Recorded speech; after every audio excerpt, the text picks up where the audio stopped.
I hope all of you will be good and safe. बच्चों हम लोग test number 4, offline test number 4 और online test number 6 इसका video solution देख रहे थे और हम लोगों ने क्वेश्चन नंबर 20 तक कर लिया था। आज बच्चों आगे कंटिन्यू करेंगे। हमारा अगला क्वेश्चन होगा क्वेश्चन नंबर 21।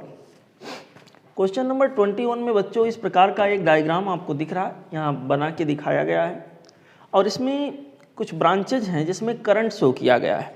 आप देख सकते हैं बच्चों, जो पहला ब्रांच है इसमें 15 एम्पियर का करंट आ रहा है, यहाँ से कहीं ब्रांच कहिए या जो भी कहिए, और बच्चों यहाँ से 8 एम्पियर का करंट जाता हुआ दिखाया गया है और यहाँ से बच्चों 5 एम्पियर का करंट ऐसे आता हुआ दिखाई पड़ा है और इस तरह से बेटा यहाँ से करंट इस तरह से आ रहे हैं। 3 एम्पियर का करंट यहाँ कहीं से आता हुआ दिख रहा है और यहाँ पर आई एम्पियर का करंट है। पूछा गया इस आई की वैल्यू क्या होगी। दैट इज़ क्वाइट इजी बच्चों। ये question KCL Kirchhoff's current law पे बेस्ड है। सिंपल सी बात करें तो यहाँ पर बच्चों 15 एम्पियर आ रहा है और यहाँ से 8 एम्पियर जा रहा है, तो 15 एम्पियर इस जंक्शन पे आया, 8 एम्पियर यहाँ चला गया, तो ऑब्वियसली यहाँ पर टोटल 15 ही जाना चाहिए था। तो 8 अगर यहाँ चला गया तो यहाँ मेरे ख्याल से 7 एम्पियर जाएगा। क्यों बच्चों? क्योंकि ये दोनों मिलकर 15 होनी चाहिए। ठीक है, अच्छा अब यहाँ आगे आए तो 8 एम्पियर मान लीजिए यहाँ आ रहा था, 7 एम्पियर इधर चला गया, तो यहाँ के अंदर बच्चों कितना बचेगा? 8 एम्पियर यहाँ रहा था, 5 यहाँ चला गया, तो 5 अगर यहाँ चला जाएगा तो इधर कितना गया होगा बचा हुआ, मीन्स 3 एम्पियर यहाँ गया। ये मैं कैलकुलेट कर रहा हूँ बच्चों। 3 एम्पियर यहाँ से आ रहा है और आप देख सकते हैं 7 एम्पियर यूँ गया, 3 एम्पियर यूँ आया। 7 और 3 दोनों इस जंक्शन पे आके मिल रहे हैं, दोनों कंबाइंड होकर के बच्चों यहाँ बना देंगे 10 एम्पियर। 10 एम्पियर यूँ आ रहा है और 3 एम्पियर यूँ आ रहा है। 3 और 10 यहाँ कंबाइंड होके बच्चों यहाँ पर जो करंट बनाएंगे होगा 3 + 10। ठीक है, मतलब यहाँ पर आ गया 13 एम्पियर।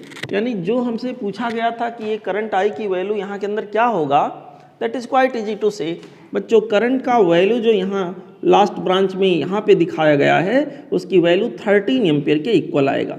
तो कोई बहुत बड़ा क्वेश्चन नहीं था, सिंपल सा कॉन्सेप्चुअल सवाल था। तो बच्चों यहाँ के लिए करेक्ट चॉइस हमारे पास होगा option B. Okay, option B would be the correct choice in this particular question. Okay बच्चों, now let's move down to question number next. Now we have question number 22।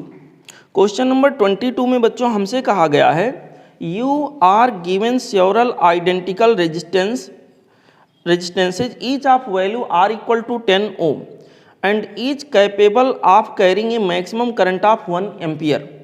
It is required to make a suitable combination of these resistances of 5 ohm which can carry a current of 4 ampere. Okay, the minimum number of resistances of the type are that will require for this job. बच्चों देखो यहाँ पे क्या कहा गया इस question में, कहा गया कि आपके पास R ऐसे बहुत सारे रेजिस्टेंसेज उपलब्ध हैं और प्रत्येक रेजिस्टेंस की वैल्यू 10 ओम के इक्वल है।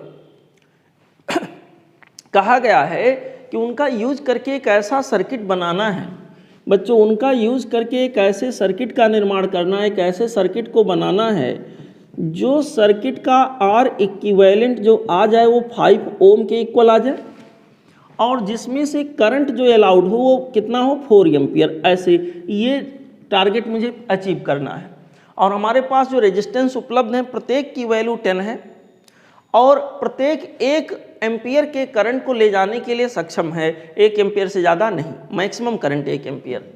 तो बच्चों पहली बात तो जब हम जाएंगे R को यूज़ करके ऐसा सर्किट बनाने, तो मुझे पता है सर्किट के अंदर ओवरऑल करंट 4 एम्पियर का होना चाहिए और एक रेजिस्टेंस जो R था उसमें 1 ही एम्पियर का करंट अलाउड है। तो बच्चों ये तो पक्का है, मुझे 4 ब्रांच यहाँ बनाने पड़ेंगे, 1 2 3 एंड यहाँ के अंदर क्या होगा 4, ऐसे 4 ब्रांचेज बनाने पड़ेंगे। प्रत्येक की वैल्यू 10 ओम है, 10 ओम है, 10 ओम है, ऐसे बच्चों 10 ओम है, ऐसे प्रत्येक की वैल्यू। तो यहाँ के अंदर बच्चों अभी तो एक टारगेट अचीव हुआ, मुझे 4 एम्पियर का करंट जाना चाहिए था, 4 एम्पियर का करंट जा रहा है, प्रत्येक में से 1 एम्पियर नो डाउट ऐसे जा रहा होगा, बराबर बराबर 4 भागों में ये बट गया होगा और यहाँ पर करंट का टारगेट तो पूरा हो गया। लेकिन क्या रेजिस्टेंस का टारगेट पूरा हुआ?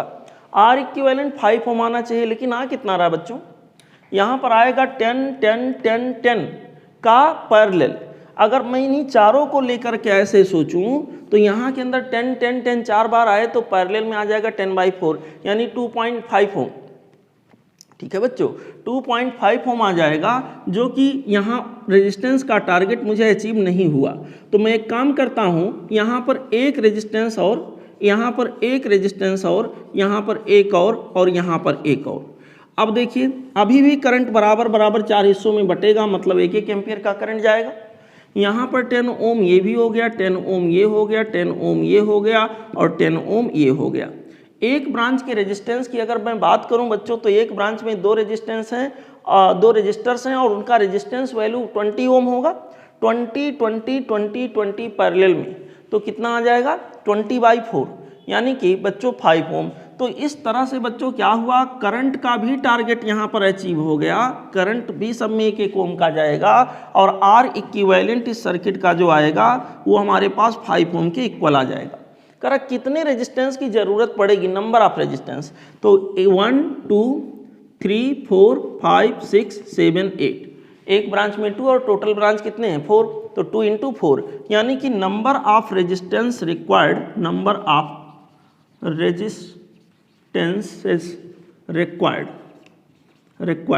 यहाँ के अंदर बच्चों इनकी संख्या क्या हो गई 8। ओके, और अगर 8 हो गया तो ऑप्शन वाइज अगर देखेंगे बच्चों तो यहाँ के लिए करेक्ट चॉइस जो हमारा होगा वो होगा ऑप्शन सी। यहाँ के लिए बच्चों करेक्ट चॉइस जो हम लोग लेंगे वो हो जाएगा ऑप्शन सी। ओके, चलते हैं अगले question. We have question number 23। Question number 23 में कहा गया है when a resistance of 2 ohm is connected across the terminal of the cell of a cell, the current is 0.5 ampere. Question number बच्चों 23 and its solution, let's try. यहाँ के अंदर बच्चों कहा गया है पहला क्वेश्चन, पहला शर्त, पहला कंडीशन, 2 ओम का रेजिस्टेंस है, किसी सेल से उसको कनेक्ट कर दिया गया है। एक रेजिस्टेंस यहाँ पर बच्चों आर की वैल्यू यहाँ 2 ओम है और इसको किसी सेल से कनेक्ट कर दिया गया है, ये रहा सेल। बच्चों यहाँ के अंदर एक सेल से इसको मैंने कनेक्ट कर दिया है और सवाल ये कह रहा है कि इसके अंदर जो करंट फ्लो हो रहा है वो 0.5 एम्पियर का है। करंट की वैल्यू बच्चों 0.5 एम्पियर के इक्वल है, बहुत बढ़िया। फिर यहाँ के अंदर फिर बोला गया है कि सर आप ये बताइए when the resistance is increase to 5 ohm, increase to 5 ohm, मतलब जो पहले 2 ओम था वो कितना हो गया 5 ओम। तो बच्चों दूसरे केस में यहाँ पर रेजिस्टेंस को बढ़ा करके इसको ओवरऑल वैल्यू इसका 5 ओम कर दिया गया। ओके, और यहाँ पर सेल वही लगा हुआ है, सेल वही लगा हुआ है। अब जब रेजिस्टेंस मैंने बढ़ाया होगा तो करंट की वैल्यू ऑब्वियसली कम हो गई होगी और करंट की वैल्यू कम हो जाने का मतलब हुआ कितना हो गया 0.25। मेरे प्यारे बच्चों यहाँ करंट की वैल्यू 0.25 एम्पियर यानी करंट हाफ हो गया, करंट हाफ हो गया। तो बच्चों यहाँ के अंदर हमसे कहा गया है कि सर आप ये बताइए अगर ऐसा है तो सेल का ईएमएफ क्या रहा होगा। बच्चों मान लो सेल को मैं थोड़ी देर के लिए आइडियल मानता, मान लो इसको मैं ये मानता कि इसके अंदर इंटरनल रेजिस्टेंस नाम का कोई चीज़ नहीं है, तो आप ये देखिए रेजिस्टेंस पहले 2 था और अब देखिए 2 के 2 गुने यानी 2 × 2 + 1, मतलब 2 टाइम्स से ज़्यादा यहाँ कर दिया गया, तो करंट हाफ से कम हो जाएगा। अगर हम आप बैटरी को आइडियल मानते तो बैटरी को आइडियल मानते तो मान लेते हैं 2 ओम की बजाय मैं 4 ओम करता तो यहाँ पर करंट हाफ हो जाना चाहिए था, लेकिन 5 यहाँ पर बच्चों हम रेजिस्टेंस को 5 ओम कर दिए हैं तो करंट हाफ हुआ है, यानी 2 गुने से ज़्यादा भी कर रहे हैं तब करंट जाके हाफ हुआ है। इसका मतलब आइडियल केस नहीं है। अगर आइडियल केस होता तो यहाँ करंट की वैल्यू 0.25 ना आती, करंट की वैल्यू 0.25 से भी कम आती, क्योंकि मैंने रेजिस्टेंस को 2 गुने से 2 टाइम से भी ज़्यादा कर दिया है। इसका मतलब यहाँ इंटरनल रेजिस्टेंस भी रहा होगा, ये अंडरस्टूड है। तो बच्चों यहाँ के अंदर पहले केस में हम देखें तो हमारे पास होगा I = EMF divided by R equivalent 2/r। ठीक है बच्चों, दिस इज I1।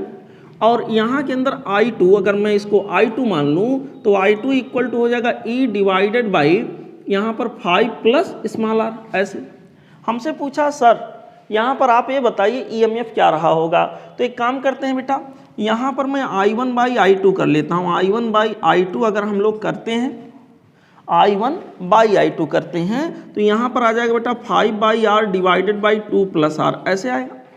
I1 की वैल्यू उन्होंने हमें दे दिया है 0.5 और I2 की वैल्यू दिया 0.25, ऐसे कर लेते हैं 5 plus small r divided by 2 plus small r। अब यहाँ पर बच्चों इसको अगर हम कट करेंगे तो 2 टाइम से जाएगा, 2/1 हो गया, 2/1 equal to 5 plus of small r divided by 2 plus of small r। बेटा इसका क्रॉस मल्टीप्लाई कर लेते हैं, क्रॉस मल्टीप्लाई करेंगे तो 4 plus of 2r, 4 plus of 2r equal to हो जाएगा, यहाँ के अंदर हो गया बच्चों 5 प्लस ऑफ r। ओके, यहाँ पर बच्चों 5 minus 4 that means 1, 2r minus r that means r, यानी स्मॉल r की वैल्यू यहाँ 1 ओम रही होगी। समझ में आया? स्मॉल r की वैल्यू बच्चों यहाँ 1 ओम के इक्वल रही होगी, ये बात पक्का हो गया। अगर ये बात बच्चों पक्का हो जाता है तो एक बात और यहाँ पर कन्फर्म है, अगर मैं इस r की वैल्यू, स्मॉल r की वैल्यू किसी भी इक्वेशन में रख दूँ, जैसे मेरे पास है I1 equal to E divided by 2 plus of small r। I1 की वैल्यू आप देखिए बच्चों 0.5 था, 0.5 यहाँ रख देते हैं। E की वैल्यू पता करना है, 2 बाई स्मॉल r की वैल्यू अभी अभी हम लोगों ने देख लिया। स्मॉल r की वैल्यू बच्चों यहाँ के अंदर आया हुआ है कितना बच्चों, स्मॉल r की वैल्यू यहाँ के अंदर 1 ओम है, यानी कि E की वैल्यू यहाँ के अंदर ये हो जाएगा 3 इंटू 0.5। ठीक है, 3 इंटू 0.5 का मतलब बच्चों यहाँ के अंदर हो जाएगा 1.5 वोल्ट। इस तरह से EMF of this cell this will be 1.5 volt and if we search option for this question the correct option would be here option C. Okay, correct choice that we will consider here, this will be option C. Okay बच्चों, this is the solution for the question number 23. Now let's move down to question number next. We have question number 24.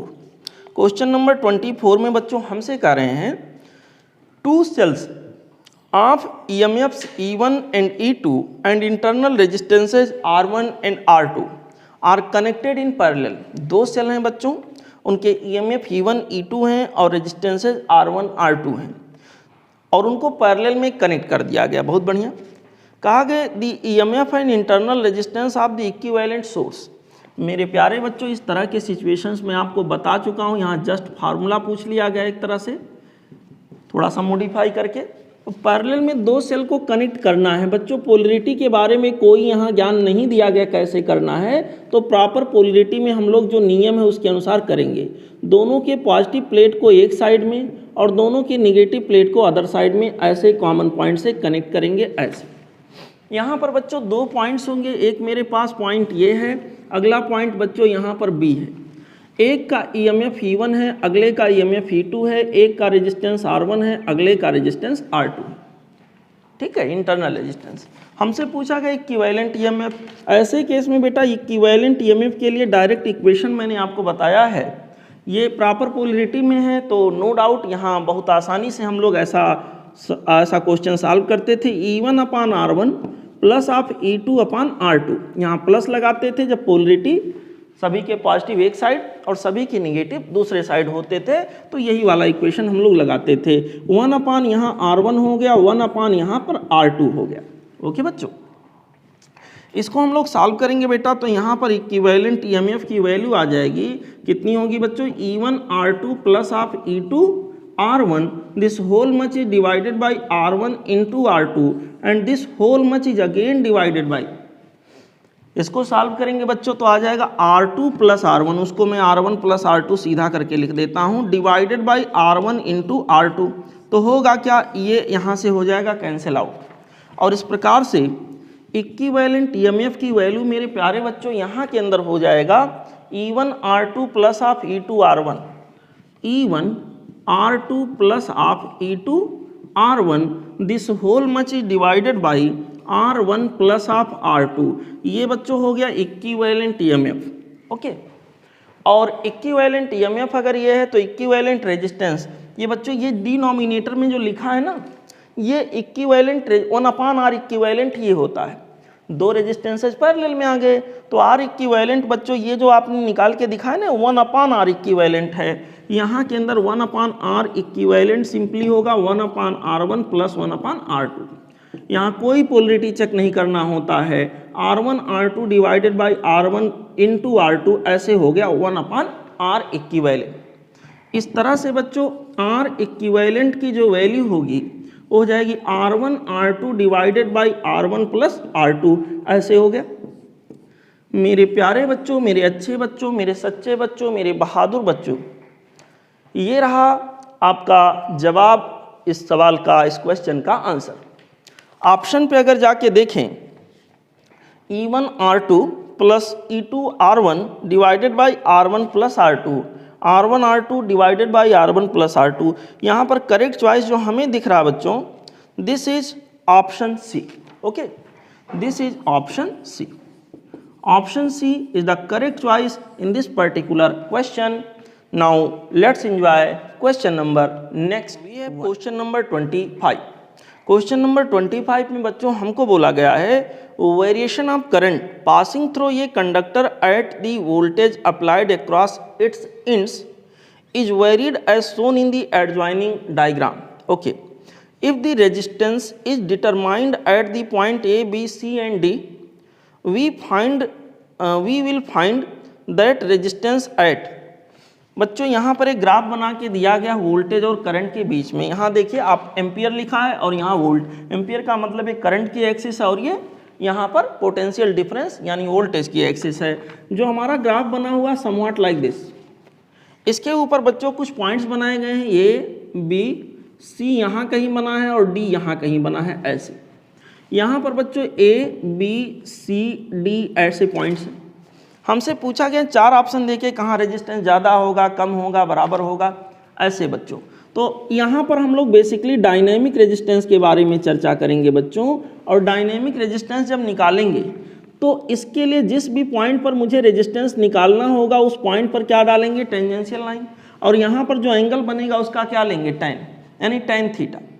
Tan theta यहाँ slope कहलाएगा बच्चों। यहाँ जो हमारे पास tan theta होगा वही यहाँ पर स्लोप कहलाएगा, वही यहाँ पर dv ओवर di कहलाएगा, वही यहाँ डायनेमिक रेजिस्टेंस कहलाएगा। तो ऑब्वियसली अगर बच्चों थीटा की वैल्यू कम आया तो r की वैल्यू कम होगा, और थीटा की वैल्यू अगर ज़्यादा हुआ तो r की वैल्यू भी ज़्यादा होगा, क्योंकि थीटा कम होगा तो टैन थीटा कम होगा, टैन थीटा अगर लेस हुआ तो r भी लेस होगा, स्मॉल होगा। तो ये रहा बच्चों यहाँ के लिए कॉन्सेप्ट।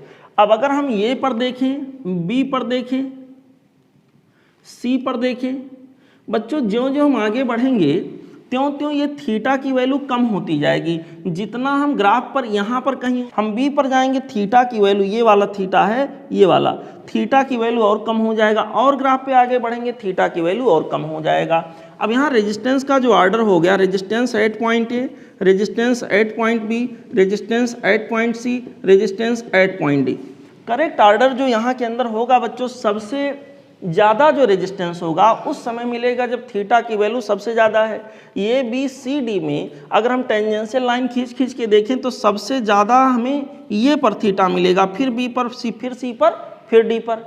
अगर यहाँ ऑप्शन में जाएं बच्चों तो ऑप्शन ये में कहा गया सी एंड डी आर इक्वल, सी और डी पर रेजिस्टेंस को बोल रहा है इक्वल है, चलो बाद में देखते हैं उसको।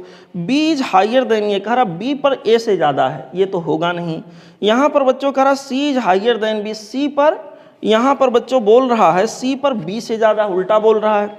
यहाँ पर आगे बोला गया ये इज लोअर देन सी, ये पर जो है वो सी से कम है, नहीं सर। तो यहाँ सी बी सी डी ये 3 ऑप्शन तो बिल्कुल नहीं होंगे, अब केवल एक ही बच रहा है। तो यहाँ पर बच्चों केवल एक में क्या कहा गया, सी और डी पर इक्वल है। इक्वल तो एकदम से नहीं होंगे, लेकिन हाँ ये सी पॉइंट और डी पॉइंट आप ग्राफ में देखिए बहुत पास पास बने हैं, तो लगभग लगभग ये लीनियर जैसा प्रतीत हो रहा है, या यूँ कह लीजिए बहुत बारीक सांतर होगा दोनों में। तो दोनों पर रेजिस्टेंस लगभग सेम होंगे, दोनों के लिए थीटा की वैल्यू लगभग बराबर आएगी, एकदम एग्जैक्टली नहीं। तो यहाँ इस क्वेश्चन के ऑप्शन के अनुसार अगर मुझे एक चॉइस लेना हो तो जो बेस्ट ऑप्शन इन गिवन में से है तो बी सी डी तो बिल्कुल नहीं होगा, इसलिए अप्रॉक्सीमेटली सी और डी पर सेम मानते हुए हम ऑप्शन को बच्चों यहाँ पर मानेंगे कि ऑप्शन ये करेक्ट है। ठीक है, तो यहाँ के लिए हम लोग क्या कहेंगे, करेक्ट चॉइस यहाँ के लिए जो होगा वो होगा बच्चों ऑप्शन ए।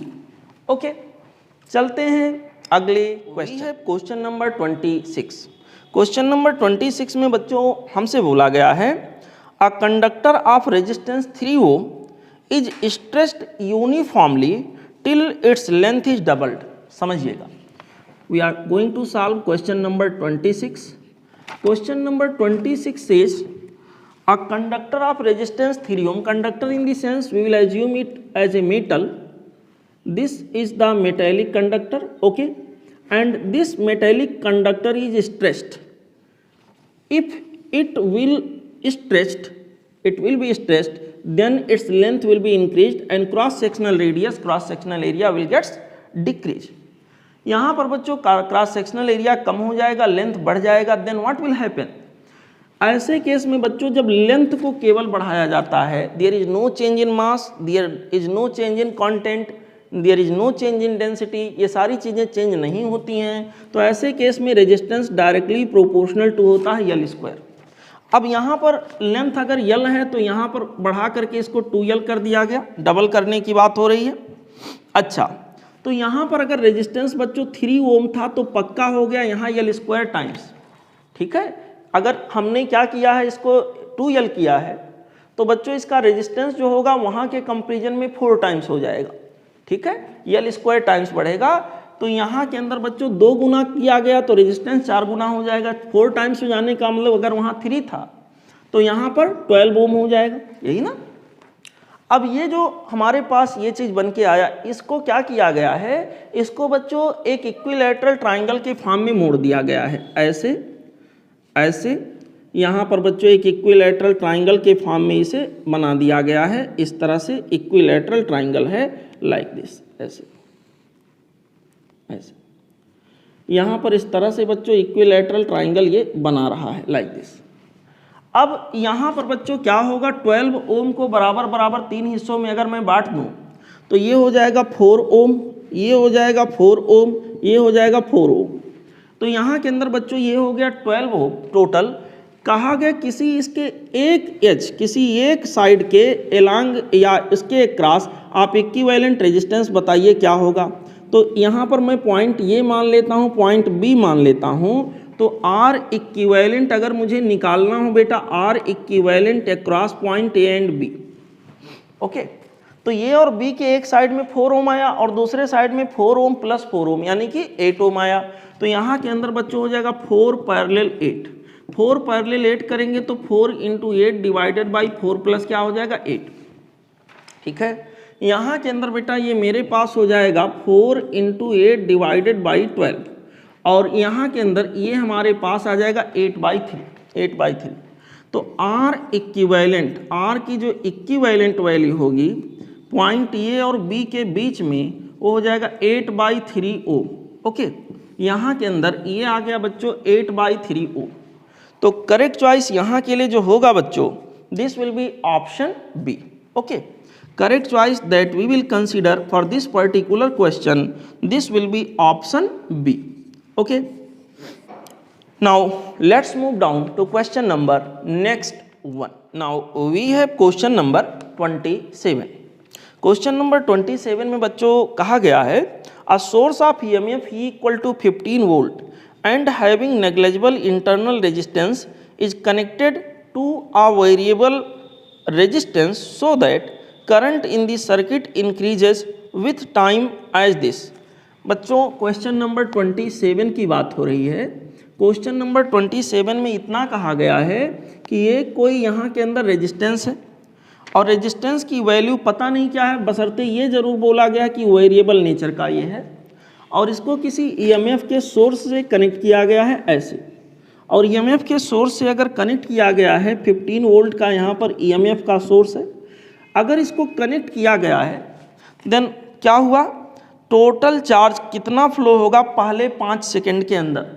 टोटल चार्ज पहले 5 सेकंड के अंदर कितना यहाँ पर फ्लो होगा ये पूछा गया है। देखते हैं यहाँ के अंदर टोटल चार्ज फ्लो की वैल्यू निकालने के लिए देखो बच्चों, करंट जो यहाँ के अंदर फ्लो हो रहा है, क्योंकि रेजिस्टेंस को हम वेरी करा रहे हैं इसलिए करंट वेरिएबल नेचर का। और करंट के लिए इक्वेशन उन्होंने हमको दिया है कि सर आई की वैल्यू यहाँ के अंदर है कितना 1.2t प्लस आप 3 ऐसे दिया गया है। हमसे कहा गया कितना चार्ज फ्लो होगा पहले 5 सेकंड में, मतलब t इक्वल टू 0 से लेकर t इक्वल टू 5 सेकंड के बीच में कितना चार्ज का फ्लो होगा। बच्चों वेरिएबल करंट के केस में हम लोग लिखते हैं करंट की value dq/dt, this is equal to 1.2t plus आप 3। ओके, और इस तरह से dq की वैल्यू हम लोग लिखेंगे this much into dt, this much in the sense 1.2t plus आप 3 इंटू यहाँ के अंदर बच्चों क्या हो गया dt। ओके, अब हमें टोटल चार्ज चाहिए है किसी पर्टिकुलर टाइम इंटरवल में टोटल चार्ज, तो दोनों साइड को हम लोग क्या कर देंगे इंटीग्रेट कर देंगे। यहाँ के अंदर ये मेरे पास आ जाएगा 1.2t प्लस आप 3 dt। लिमिट होगी कहाँ से कहाँ तक, 0 से, टाइम की लिमिट जो होगी 0 से कहाँ तक बच्चों, 0 से 5 सेकेंड तक। पहले 5 सेकेंड में कितना चार्ज फ्लो होगा यही पूछा गया है। और चार्ज की लिमिट होगी पहले 0 था, बाद में मान लीजिए q हो गया। तो यहाँ के अंदर बच्चों इसको मैं सॉल्व करूँगा, यहाँ q आ जाएगा, q माइनस 0 मीन्स q आ जाएगा। और इसको मैं सॉल्व करूँगा तो यहाँ पर आ जाएगा 1.2 t square divided by 2 plus आप 3 times of t ranging from 0 to 5। Okay, ranging from 0 to 5। Let's move. यहाँ के अंदर बच्चों q would be now 0.6 times of t square plus आप 3 times of t। Okay, ranging from 0 to 5। Now put the limit. यहाँ पर बच्चों higher limit की सबसे पहले वैल्यूज हम लोग यहाँ रखेंगे, तो q की वैल्यू हमें क्या मिलेगा 0.6 इंटू t के जगह पर बच्चों हम लोग 5 रखेंगे तो 5 का स्क्वायर हो जाएगा, यानी कि कितना आ जाएगा 25। यहाँ के अंदर आ गया बच्चों 25। यहाँ पर 3 टाइम्स ऑफ t के जगह पर 5 रखेंगे तो 3 इंटू 5, यहाँ के अंदर बच्चों हमारे पास हो गया 15। फिर यहाँ जब लोअर लिमिट रखेंगे, हायर लिमिट पर वैल्यू माइनस लोअर लिमिट पर वैल्यू, बच्चों माइनस ऑफ लोअर लिमिट पे वैल्यू सब 0 0 हो जाएगा, क्योंकि लोअर लिमिट क्या है, टाइम का वैल्यू क्या है लोअर लिमिट में 0। ओके, यहाँ पर 0 लिमिट था तो फिलहाल इससे फर्क पड़ा नहीं। q की वैल्यू हम लोग सॉल्व करेंगे बच्चों, इसको सॉल्व करोगे तो ये 15 आ जाएगा, 15 प्लस 15 दैट मीन्स 30, ये आ गया 30 कूलम। यानी कि करेक्ट चॉइस जो यहाँ के, करेक्ट आंसर जो यहाँ के लिए होगा this will be 30 coulomb. If you look towards the option, the correct choice would be here option C. Okay बच्चों, the correct choice that we will select for this question this will be option C. Okay बच्चों, this was the solution for the question number 27. Now let's enjoy question number next. We have question number 28. Question number 28 में बच्चों उन्होंने potentiometer का एक question पूछ रखा है। कहा गया है a cell in the secondary circuit gives null deflection for 2.5 metre of potentiometer wire having length of having 10 meter length of wire. Okay, if the length of the wire of potentiometer is increased by 1 meter, potentiometer के wire का जो length है उसको 1 metre बढ़ा दिया गया, यानी पहले 10 था तो अब 11 हो गया, 11 हो गया। Without changing the cell in the primary the position of the null point now is. Question number बेटा 28 की बात हम लोग कर लेते हैं। देखिए पोटेंशियोमीटर का जो प्राइमरी सर्किट होता है उसमें क्या होता है, एक कोई यहाँ पर सेल लगा होता है, एक कोई रियास्टेड या वेरिएबल रजिस्टर लगा होता है, और सबसे मेन चीज़ पोटेंशियोमीटर का वायर। देखिए पूरे सवाल में यहाँ पर किसी रेजिस्टेंस का ना तो तार्किक ढंग से कुछ दिया गया है कि कोई रेजिस्टेंस यहाँ है, ना तो उसका नाम लिया गया है, तो हम इस रेजिस्टेंस को यहाँ पर इग्नोर करेंगे, यहाँ मान के चलेंगे कोई रेजिस्टेंस नहीं कनेक्टेड है। अब ये पोटेंशियोमीटर का वायर रहा, ये जो बना हुआ है मैं यहाँ बना के दिखा रहा हूँ, ये बच्चों पोटेंशियोमीटर का वायर है। पहले इसकी लेंथ जो है 10 मीटर है, और पहले जब बैलेंसिंग किया गया सेकेंडरी सर्किट में कोई ईएमएफ का सोर्स लगाया गया होगा, और यहाँ गैल्वेनोमीटर लगाया गया होगा, स्लाइडर या जॉकी को यहाँ से टच कराया गया होगा। जो बैलेंसिंग लेंथ हमें मिला L1, इसकी वैल्यू बताया गया है कि सर ये जो है 2.5 मीटर के इक्वल है। अगर इधर 2.5 रहा होगा तो इधर 7.5 रहा होगा, क्योंकि टोटल लेंथ कितना था इसका 10 मीटर पहले था। ओके बच्चों, अब मान लिया यहाँ पर जो भी वोल्टेज मैंने दिया, जो भी वोल्टेज दिया व्हाटएवर, बच्चों यही वोल्टेज तो ये दो भागों में डिवाइड होगा, कुछ यहाँ आएगा कुछ यहाँ जाएगा। भाई ये वोल्टेज पूरा यहाँ, अगर मैं यहाँ कुछ भी रेजिस्टेंस नहीं मान रहा हूँ, अगर यहाँ मैं 0 रेजिस्टेंस मान रहा हूँ, वैसे तो वेरिएबल रजिस्टर लगाते हैं लेकिन सवाल में उसकी कोई जानकारी नहीं दी गई है, और जब कोई जानकारी नहीं दी गई, केवल इसको बदलने की बात कही गई है, तो बच्चों यहाँ होगा क्या, हम इस रेजिस्टेंस को 0 मानेंगे। ऐसे केस में ये वोल्टेज यहाँ पर फिलहाल कुछ हिस्सा यहाँ कुछ हिस्सा यहाँ आया होगा, जितना वोल्टेज यहाँ का रहा होगा उतना यहाँ का रहा होगा, और बैलेंसिंग यहाँ पर केस मिला होगा। तो हम लोग क्या कहेंगे, देखो पहले सिचुएशन में केस नंबर 1 E1, अब यहाँ पर बच्चों हमारे पास E की वैल्यू हमारे पास हो जाएगी K इंटू L1, चलो ये बात सही है। और यहाँ पर दूसरे केस में हमारे पास क्या हो जाएगा, यही E equal to K into L2। जब हम पूरे लेंथ को बढ़ाएंगे तो ये थोड़ा सा बढ़ जाएगा। एक चीज़ जो मैं यहाँ आपको समझाना चाहता हूँ बच्चों, यहाँ पर जो वोल्टेज रहा होगा सपोज करिए V1 है, और यहाँ पर जो वोल्टेज रहा होगा सपोज करिए V2 है, तो ये V1 प्लस V2 मिला के V के बराबर रहा होगा। और यहाँ वोल्टेज का डिवीजन जब बैलेंस होगा सर्किट, तो यहाँ पे तो कोई करंट जा नहीं रहा है, तो ये जो वोल्टेज का डिवीजन हुआ होगा बच्चों यहाँ के रेजिस्टेंस के रेशियो में हुआ होगा। तो मैं क्या कहूँगा कि V1 अपान V2, शुरुआत में केस नंबर 1 की बात मैं कर रहा हूँ, V1 अपान V2 बच्चों L1 अपान L2 है। तो शुरुआत में L1 की वैल्यू 2.5 है, तो L2 यहाँ पर ऑब्वियस सी बात है 7.5 होगा। क्यों? क्योंकि बच्चों यहाँ के अंदर दिस बाई दिस हमने किया, यहाँ के अंदर क्या हो गया कि पूरा 10 था, अगर ये 2.5 है तो 7.5, और यहाँ पर वोल्टेज का डिवीजन जो भी वोल्टेज रहा होगा दो भागों में बट गया होगा, और वोल्टेज का डिवीजन रेजिस्टेंस के रेशियो में रहा होगा, और रेजिस्टेंस का रेशियो लेंथ के रेशियो के बराबर होगा। ठीक है, यूनिफॉर्म वायर थ्रू आउट है। तो यहाँ के अंदर बच्चों लेंथ का अगर रेशियो मैं ले लूँ तो ऑब्वियस सी बात है यहाँ पर रेजिस्टेंस का रेशियो मिल जाएगा, और जो रेजिस्टेंस का रेशियो होगा वही वोल्टेज का रेशियो होगा। इसी तरह से केस 2 की जब बात करेंगे तो केस 2 में क्या कहा गया है कि पूरा जो लेंथ था वो 1 मीटर बढ़ा दिया गया, यानी कि टोटल अब कितना हो गया 11 मीटर। तो मेरे प्यारे बच्चों एक बात मैं आप सबसे पूछना चाहूँगा कि अगर फिर से मान लो पूरा का पूरा वायर बढ़ाया गया तो यही वोल्टेज तो डिवाइड होना है, तो अभी भी जो वोल्टेज का रेशियो रहा होगा V1 अपान V2, मान लेते हैं अब किसी और लेंथ पर जाकर थोड़ा सा बढ़ गया होगा, यहाँ पर ये हो रहा हो, अब जो L1 और L2 आएगा बच्चों, अब यहाँ के अंदर जो हमारे पास दूसरा बैलेंसिंग लेंथ आएगा, ऐसे देखता हूँ जो दूसरा बैलेंसिंग लेंथ आएगा, मैंने मान लिया L डैश या जो भी मान लो, ये दूसरा बैलेंसिंग लेंथ मान लिया L2 है। अब क्या होगा ध्यान से समझिएगा, जो वोल्टेज था वो जब बच्चों यहाँ का वोल्टेज यहाँ के बराबर हो जाएगा तो सर्किट बैलेंस हो जाएगा। इट मीन्स अभी भी यहाँ का वोल्टेज यहाँ के बराबर, पहले भी यहाँ के बराबर था। यही वोल्टेज पहले 2 भागों में डिवाइड होता था, अभी भी 2 भागों में डिवाइड है। तो वोल्टेज के डिवाइड होने का जो रेशियो होगा अभी भी उतना ही है, लेकिन यहाँ जो लेंथ हमारे पास पहले 2.5 था, क्योंकि 1 मीटर बढ़ाया गया तो 1 मीटर बढ़ाने से थोड़ा सा इधर भी बढ़ा होगा और इधर भी बढ़ा होगा, क्योंकि जो रेशियो पहले यहाँ आ रहा था वही रेशियो अभी भी आना है। तो अगर इधर का रेजिस्टेंस जिस रेशियो में बढ़ेगा उसी के अकॉर्डिंग यहाँ का रेजिस्टेंस भी बढ़ेगा, तो यहाँ का लेंथ भी बढ़ेगा, यहाँ का लेंथ जैसे बढ़ेगा उसी के अनुसार यहाँ का लेंथ भी बढ़ेगा, और ये वोल्टेज का रेशियो सेम रहेगा।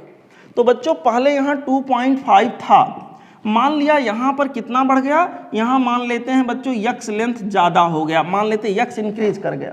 ठीक है, टोटल 1 मीटर इंक्रीज किया, तो इधर मान लेते हैं यक्स इंक्रीज किया होगा, तो इधर 7.5 पहले था, अगर इधर यक्स इंक्रीज किया गया होगा, टोटल इंक्रीमेंट 1 मीटर का है, तो अगर यहाँ यक्स मीटर का इंक्रीमेंट हुआ तो इधर 1 माइनस एक्स का इंक्रीमेंट हुआ होगा, तो मैं कहूँगा +1 माइनस यक्स।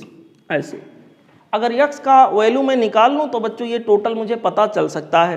देखो अब मैं क्या करूँगा, इन दोनों को सॉल्व कर, थोड़ा और इसको सिंपल बनाएं, तो V1 अपान V2 ये हो जाएगा 2.5 plus x divided by 7.5 plus 1 को मैं सॉल्व करूँगा तो 8.5 हो जाएगा। ठीक है, माइनस ऑफ यहाँ के अंदर आ गया x। मेरे प्यारे बच्चों चलिए इसको हम लोग सॉल्व कर लेते हैं। सॉल्व करेंगे तो क्या होगा, ये दो इक्वेशन मुझे मिले, इसको मैं लिख सकता हूँ 1/3। तो v1/v2 की वैल्यू मैं यहाँ पर 1/3 लिख देता हूँ, v1/v2 की वैल्यू 1/3। और यहाँ के अंदर बच्चों ये मेरे पास है 2.5 plus of x, this whole much is divided by 8.5 minus of x। Okay, solve कर लेते हैं बच्चों। ये हो जाएगा 8.5 माइनस x इक्वल टू, ये हो जाएगा 7.5 प्लस ऑफ 3x। यहाँ पर बच्चों इसको इधर लेके जाएं, 4 टाइम्स ऑफ x हो गया। 8.5 माइनस 7.5 मीन्स 1.0 हो गया, यानी x की वैल्यू मैं निकालूंगा 1/4 मतलब 0.25। ठीक है, अब जो बैलेंसिंग लेंथ होगा पहले 2.5 था, उसमें x प्लस हो गया, ये उसमें क्या हो गया x प्लस। यहाँ पर जो हमारा नया L2 है ये वाला, ये बच्चों 2.5 प्लस x है, तो न्यू बैलेंसिंग लेंथ यहाँ के अंदर जो आएगा मेरे प्यारे बच्चों वो हो जाएगा L2। और ये हो जाएगा बेटा, पहले तो 2.5 था उसमें प्लस x हो गया, और प्लस x का मतलब 0.25 प्लस हो गया, सॉल्व किया तो आ गया 2.75 मीटर। ठीक है, यहाँ पर आंसर आ जाएगा 2.75 मीटर। और चॉइस होगा यहाँ के लिए, जो करेक्ट चॉइस होगा this will be option C. Correct choice that we will consider in this particular question, this will be option C. Okay बच्चों, now let's move down to question number next one. We have question number 29. Question number 29 में बच्चों उन्होंने कहा है the resistance of a wire is 5 ohm at 50 degree C and 6 ohm at 100 degree C. 50 degree C पर 5 ohm है, temperature बढ़ाया गया और जब 100 डिग्री सी आया तो यहाँ पर 1 ओम का इंक्रीमेंट हो गया। Resistance of wire at 0 degree C. Question number बच्चों 29, लेट्स सॉल्व। हमसे ये कहा गया है कि रेजिस्टेंस के बढ़ने की बात हो रही है या घटने की टेम्परेचर के साथ बात हो रही है। इसके लिए इक्वेशन हम जनरल यूज करेंगे R इक्वल to R0 1 plus alpha into T for temperature. यहाँ के अंदर बच्चों हमारे पास पहला जो सिचुएशन है केस नंबर 1, उसमें कहा है रेजिस्टेंस की वैल्यू 5 ओम है 50 डिग्री सी पर, तो R की जगह बच्चों हम क्या लिखेंगे, T टेम्परेचर पर रेजिस्टेंस 5 ओम है, 0 डिग्री सेल्सियस पर R0 है जो कि पता करना है, 1 प्लस अल्फा क्या है जानते नहीं है, T की वैल्यू 50 डिग्री सी। इस फार्मूले में जो T यानी टेम्परेचर रखते हैं वो बच्चों डिग्री सी में रखते हैं, यहाँ 50 रखेंगे तो ये बन जाएगा 50 alpha. Okay, equation number 1। Situation number 2 की अगर बात करें बच्चों, केस नंबर 2 की बेसिकली हम बात करें तो यहाँ पर रेजिस्टेंस की वैल्यू 5 की बजाय 6 हो गया है, R0। टेम्परेचर कितना हो गया 100 ओम, तो 100 टाइम्स ऑफ अल्फा आ जाएगा यहाँ, इक्वेशन 2। एक काम कर लेते हैं, इक्वेशन 1 और 2 को डिवाइड कर देते हैं। Equation 1 divided by equation number 2, इन दोनों को डिवाइड कर लेते हैं बच्चों। और अगर यहाँ पर डिवाइड कर लेंगे तो ऐसे पर्टिकुलर सिचुएशन में क्या होगा, 5 divided by 6, this will be equal to R0 by R0, this will be cancelled out and we have 1 plus 50 alpha divided by 1 plus 100 alpha, ऐसे हो गया। क्रॉस मल्टीप्लाई कर लेते हैं, तो क्रॉस मल्टीप्लाई जब करेंगे बच्चों तो यहाँ के अंदर हो जाएगा 5 plus 500 alpha, this will be equal to, यहाँ हो जाएगा 6 प्लस 300 अल्फा, ऐसे आएगा। और इसको सॉल्व करके हम अल्फा निकाल लेते हैं, तो बच्चों 500 minus 300 that means 200 alpha equal to 6 minus 5 1, यानी कि अल्फा की वैल्यू बच्चों मेरे पास हो जाएगा 1/200, ये आ गया अल्फा। अब इस अल्फा की वैल्यू किसी भी एक इक्वेशन में रख के निकाल लेते हैं फटाफट। यहाँ पर जैसे इक्वेशन नंबर 1 को रिकॉल करते हैं तो यह है 5 equal to R0 1 plus alpha 50 alpha 50, और अल्फा के जगह पर 1 क्या हो गया 200। इसको सॉल्व करेंगे बच्चों, ये 1/4 आ गया। तो इस तरह से 5 इक्वल टू आ जाएगा R0, यहाँ आ जाएगा 1 प्लस 1/4 दैट मीन्स 5/4। यहाँ के अंदर बेटा 5 कैंसिल हो जाएगा, सॉल्व करेंगे R0 इक्वल टू 4 ओम आ जाएगा, यानी 0 डिग्री सेल्सियस पर जो वायर का रेजिस्टेंस रहा होगा वो 4 ओम के इक्वल रहा होगा, और इस तरह से जो करेक्ट चॉइस हमारे पास आ जाएगा बच्चों वो होगा option D. Correct choice that we will consider here, this will be option D. Okay बच्चों, now let's move down to question number next. We have question number 30। Question number 30 में बच्चों हमसे कहा गया है in a Wheatstone bridge 3 resistance P, Q and R are connected in the 3 arms of the 3 arms, and the 4th arm is formed by 2 resistances S1 and S2 connected in parallel. Okay. The condition for bridge to be balanced. Bridge के balance होने की condition क्या होगी? This is quite easy question from wheat stone bridge. Let's try.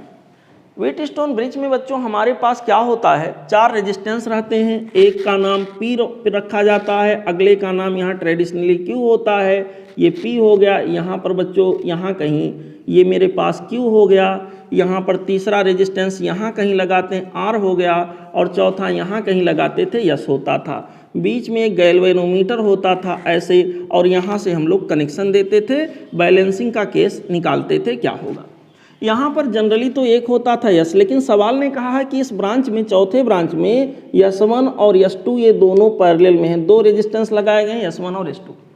ठीक है, तो हम लोग लिखते हैं क्या, P/Q बैलेंसिंग के केस में at balancing condition. Balancing condition में बच्चों हम लोग क्या अप्लाई करते हैं, P/Q equal to this by this. This का मतलब बच्चों हो गया R, और दिस का मतलब हो गया S1 पैरेलल S2। यहाँ पर हो जाएगा S1 पैरेलल S2 का जो भी पार्ट आ जाए। तो मेरे प्यारे बच्चों इसको हम लोग सॉल्व करेंगे तो यहाँ पर मिलेगा P/Q equal to R divided by S1 parallel S2 का मतलब S1 S2 divided by S1 plus S2, यही होता है ना। यहाँ पर 2 रेजिस्टेंस अगर पैरेलल में है तो इसका आ जाएगा S1 S2 divided by S1 plus S2। Solve करेंगे तो P/Q इक्वल टू हो जाएगा R into S1 plus S2, this whole much is divided by S1 into S2। यही बच्चों यहाँ के लिए करेक्ट आंसर होगा। और अगर ऑप्शन पे जाएं तो करेक्ट चॉइस जो हमें दिख रहा है वो होगा बच्चों ऑप्शन सी। ठीक है, option C would be the correct choice in this particular question. We have question number 31। Question number 31 में बच्चों देखिए एक सर्किट बना के दिया गया है, कोई बैटरी लगी है, P और Q 2 पॉइंट बनाए गए हैं, कोई रेजिस्टेंस लगा है, और यहाँ सर्किट ओपन दिखाया गया है। एक बार क्वेश्चन को पढ़ते हैं तो इसमें कहा गया a battery and open switch and a resistor are connected in series as in the adjoining circuit. बच्चों यहाँ के अंदर ओपन स्विच, ये ओपन है, ऑफ है, ओके, कोई करंट का फ्लो अभी नहीं हो रहा है, बहुत बढ़िया है। कहा गया consider the following 3 statements concerning the circuit. Circuit से रिलेटेड 3 स्टेटमेंट बताए गए हैं। A voltmeter will read 0 if it is connected across the points. करा वोल्ट मीटर को कहाँ कहाँ के बीच कनेक्ट करें तो 0 रीडिंग देगा। 0 रीडिंग का मतलब जिन पॉइंट के बीच में कनेक्शन होगा 0 पोटेंशियल डिफरेंस रहेगा तो 0 रीडिंग देगा। तो देखना है, पहला स्टेटमेंट करा P एंड T, वो करा P और T के बीच अगर हम कोई यहाँ पर वोल्ट मीटर ला के कनेक्ट कर दें, सपोज करिए वोल्ट मीटर मैंने यहाँ कनेक्ट कर दिया, तो ये क्या 0 रीड करेगा? यस। बच्चों कोई करंट तो फ्लो हो नहीं रहा, जब करंट फ्लो नहीं हो रहा है तो यहाँ I इंटू आर की वैल्यू क्या है? 0। इसका मतलब इसकी रीडिंग क्या आ जाएगी? 0। तो इसका मतलब पहला स्टेटमेंट हमारा जो है वो क्या है? करेक्ट है। ओके, इसको मिटा देते हैं। पहला स्टेटमेंट पास हो गया, करेक्ट हो गया, कोई बात नहीं। अगला स्टेटमेंट में कहा गया है, कौन कौन सा पॉइंट लिया गया बच्चों? P and Q। Sir P और Q के बीच में अगर आप कनेक्शन करोगे ना तो इसके बीच में बैटरी आ गया, करंट फ्लो ना हो, लेकिन बैटरी का EMF जितना है उतना तो रीड करेगा ही करेगा। अगर मैं वोल्ट मीटर को यहाँ पर ला के कनेक्ट कर दूँ बच्चों, तो बैटरी का जो भी EMF वो रीड करके बताएगा। कोई करंट नहीं फ्लो रहा मीन्स EMF को रीड करके वो बताएगा अगर आइडियल वोल्ट मीटर है। तो यहाँ के अंदर बच्चों इस 0 रीड नहीं करेगा, यानी कि दूसरा स्टेटमेंट जो यहाँ पर था वो गलत हो गया, दैट इज रॉन्ग। ओके बच्चों, Q और T के बीच में अगर आप यहाँ वोल्ट मीटर का कनेक्शन करोगे, स्विच ओपन है, यहाँ पर Q और T के बीच में अगर मैं वोल्ट मीटर को कनेक्ट करूँगा ऐसे, देन व्हाट विल हैपन, यहाँ पर बच्चों इसके क्रॉस जो भी पोटेंशियल डिफरेंस हो पाएगा उसको रीड करेगा। भाई इस पॉइंट पे इस पॉइंट पे और पॉइंट क्यू पे पोटेंशियल डिफरेंस, इधर से देखें तो ओपन सर्किट है, इधर से देखें तो ओपन सर्किट है, तो इसका कोई मतलब ही नहीं हुआ। बच्चों इधर से देखें तो यहाँ पर क्या होगा, यहाँ का वोल्टेज प्लस यहाँ का वोल्टेज रीड करेगा, यहाँ तो कोई वोल्टेज खर्च होगा नहीं, क्योंकि बच्चों यहाँ पर कोई वोल्टेज खर्च नहीं होगा, क्योंकि करंट का फ्लो ही नहीं हो रहा है, सर्किट ओपन है, और हम वोल्टमीटर को क्या मानेंगे, आइडियल मानेंगे, इसका भी रेजिस्टेंस इनफाइनाइट है, तो यहाँ पर भी कोई करंट फ्लो नहीं कर पाएगा। तो इसका मतलब इसकी रीडिंग जो हमारी आएगी वो बैटरी के ईएमएफ के बराबर अभी भी आएगी। तो अगर ऐसा हो रहा है, बैटरी के ईएमएफ के बराबर यहाँ पर रीडिंग अगर ये दे रहा है, तो ऐसे पर्टिकुलर सिचुएशन में बच्चों यहाँ पर इसकी रीडिंग नॉन जीरो होगी। तो करेक्ट जो यहाँ पर हमारा आएगा, पी और टी के केस में जीरो रीडिंग देगा, बाकी में जीरो रीडिंग नहीं देगा। यहाँ पर करेक्ट चॉइस जो होगा बच्चों वो होगा ऑप्शन ये, ओके। शायद आंसर की में यहाँ पर 1/3 दिया गया है, जो कि ठीक नहीं है, तो जो भी आपने किया हो उसमें करेक्शन कर लीजिएगा। यहाँ पर बच्चों जो करेक्ट चॉइस यहाँ पर जो होगा, दिस विल बी ऑप्शन ये। जीरो रीडिंग अगर देगा तो बच्चों वो जीरो रीडिंग देगा जब पी और टी के बीच में कनेक्शन किया जाए, बाकी पी क्यू और टी के बीच में अगर आप कनेक्शन करोगे तो रीडिंग बैटरी के ईएमएफ के बराबर होगा। बच्चों इसके अलावा पी और क्यू के बीच में कनेक्शन करोगे वोल्टमीटर का, तो भी बैटरी के ईएमएफ के बराबर रीडिंग वो देगा। तो यहाँ के लिए बच्चों करेक्ट चॉइस आप लोग ऑप्शन ए को लेंगे, ना कि ऑप्शन सी को, ओके। ये बच्चों एक गलती हुई है क्वेश्चन के आंसर की में, तो इसको आप लोग करेक्ट कर लीजिएगा, ओके। ठीक है, चलते हैं अगले क्वेश्चन।